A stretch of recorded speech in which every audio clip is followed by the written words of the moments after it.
হয়, যিহেতু আমি যোৱাকালি যি এটা বাতৰি সম্প্ৰচাৰ কৰিছিলোঁ যে চামগুৰি বকুলতলৰ যি হেমাৰবৰী যি ৰিজাৰ্ভখন, সেই ৰিজাৰ্ভখন বেদখলকাৰীৰ কবলত আছে আৰু বৰ্তমান ইয়াৰ পৰিৱেশটো দেখুৱাবলৈ অনুৰোধ জনাইছোঁ মোৰ সতীৰ্থ সাংবাদিকগৰাকীক। আৰু দেখিবলৈ পাইছে এতিয়া এনেদৰে এই ৰিজাৰ্ভখনৰ এতিয়া যি বেদখলকাৰী লোকসকল আছে, সেই লোকসকলে এতিয়া ঘৰ বনাই বাসস্থান কৰি ইয়াতে বসতি কৰিবলৈ ধৰিছে। আৰু ইয়াৰ মূল প্ৰশ্ন উত্থাপন হৈছে যে এই ৰিজাৰ্ভখনলৈ বা বিদ্যুতৰ যি সেৱা বা চৰকাৰী ঘৰসমূহৰ যি আঁচনি কেনেদৰে আহিলে, আৰু মোৰ লগত বৰ্তমান ইয়াৰ স্থানীয় দল সংগঠনৰ লোকসকল আছে, তেওঁলোকৰ পৰা জানিবলৈ চেষ্টা কৰিম। কি ক'ব এই ক্ষেত্ৰত?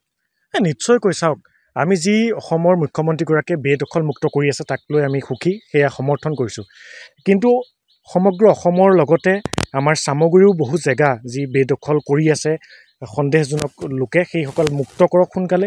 ইয়াতে প্ৰায় 142 বিঘা মাটি, আগতে এই মাটিখিনিত সৰু সৰু ল'ৰা ছোৱালীয়ে খেলা ধূলা কৰিছিল, গোটেইখিনি খোলা মেলা আছিল। এতিয়া আপোনালোকে দেখিব চাৰিওফালে প্ৰায় 52 ঘৰমান মানুহে ইয়াতে বসতি স্থাপন কৰিছে, নেমু বাগান লৈছে, তামোলৰ বাগান লৈছে, মৰা খেতি কৰিছে, বিভিন্ন খেতি তেওঁলোকে কৰিছে।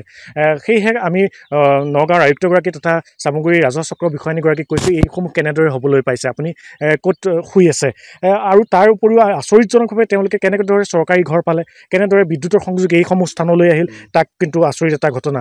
তাৰ উপৰিও আমি অসমৰ মুখ্যমন্ত্ৰীগৰাকীক এই কথা অনুৰোধ কৰিছোঁ, যি অবৈধ বাংলাদেশী আছে সেই বাংলাদেশীসকলক যি ভাষীয়ে নহওক, মুছলিম ভাষীয়ে হওক বা হিন্দু ভাষীয়ে হওক, তেওঁলোকক কিন্তু বিতাড়িত কৰক, অসমৰ পৰা বিতাড়িত কৰি অসমখন মুক্ত কৰক। কিয়নো বাংলা ভাষী হ'লে অসমৰ ভাষাক লৈ সংকটত ভুগিছে, আৰু যিসকল মুছলিম ভাষী আছে তেওঁলোক বাংলাদেশীয়ে কিন্তু অসমৰ জনসংখ্যাক প্ৰভাৱিত কৰিছে। গতিকে আমি অনুৰোধ জনাইছোঁ, এই বেদখলমুক্ত অতি শীঘ্ৰে বেদখলমুক্ত কৰক, আৰু আমাৰ স্থানীয় ৰাইজৰ যি ওচৰলৈ ভাবুকিৰ সৃষ্টি কৰি আহিছে সেই ভাবুকি নাইকিয়া কৰক।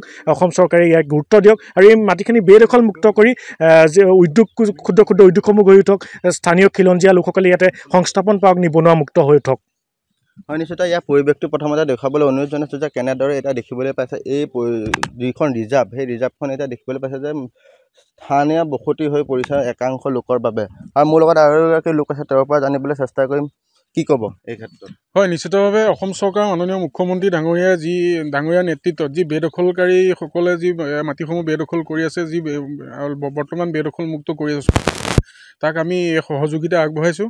আৰু লগতে আমি এটা কথা ক'ব বিচাৰোঁ যে চামগুৰি ৰাজহ চক্ৰ বিষয়াৰ কাৰ্যালয়ৰ অধীনত থকা যি বৰঙাতলি হেমাবৰী যি আপোনাৰ যিটো ৰিজাৰ্ভ আছে, সেই ৰিজাৰ্ভটো বৰ্তমান অবৈধভাৱে যি বেদখলকাৰীয়ে বেদখল কৰি আছে। গতিকে অসমৰ মাননীয় মুখ্যমন্ত্ৰী ডাঙৰীয়া আৰু নগাঁও জিলা আয়ুক্ত ডাঙৰীয়াক অতি সোনকালে এই মাটিসমূহ বেদখলকাৰীৰ পৰা মুক্ত কৰি পেলাই ইয়াত ক্ষুদ্ৰ ক্ষুদ্ৰ উদ্যোগসমূহ গঢ়ি উঠক, আৰু স্থানীয় যিসমূহ আমাৰ নিবনুৱা যুৱক যুৱতী আছে, সেই নিবনুৱা যুৱক যুৱতীসকলক সংস্থাপন কৰক। লগতে আৰু এটা কথা ক'ব বিচাৰোঁ যে ইয়াত থকা আমি দেখিবলৈ পাইছোঁ, ইয়াত বিদ্যুতৰ খুঁটাসমূহ ইয়াত আপোনাৰ সংযোগ কৰিছে, চৰকাৰী ঘৰসমূহ ইয়াত আবণ্টন পাইছে। এইসমূহ কেনেকৈ পাইছে? ইয়াত নিশ্চয় ইয়াত চৰকাৰী আমোলাসকল ইয়াত জড়িত হৈ থাকিব লাগিব।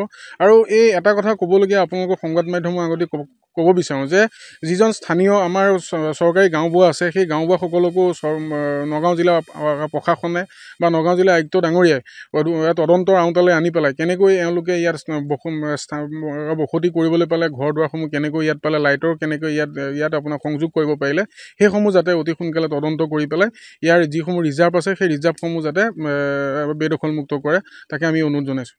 হয়, নিশ্চিতভাৱে ক'ব লাগিব যে যিখন ৰিজাৰ্ভখন, সেই ৰিজাৰ্ভখন এতিয়া যাতে অসম চৰকাৰ স্থানীয় ৰাইজে এটাই দাবী জনাইছে যে এই ৰিজাৰ্ভখন যাতে অতি সোনকালে যি বেদখল কবলৰ পৰা মুক্ত কৰি আগতে যেনেদৰে যি গাঁৱৰ স্থানীয় লোকসকল আছিল, যাতে তেওঁলোকে আহি পেলাই ইয়াত যে গৰু ছাগলী চৰাব পাৰে, তেনেধৰণৰ পৰিৱেশলৈ পুনৰ আনিবৰ বাবে অনুৰোধ জনাইছে।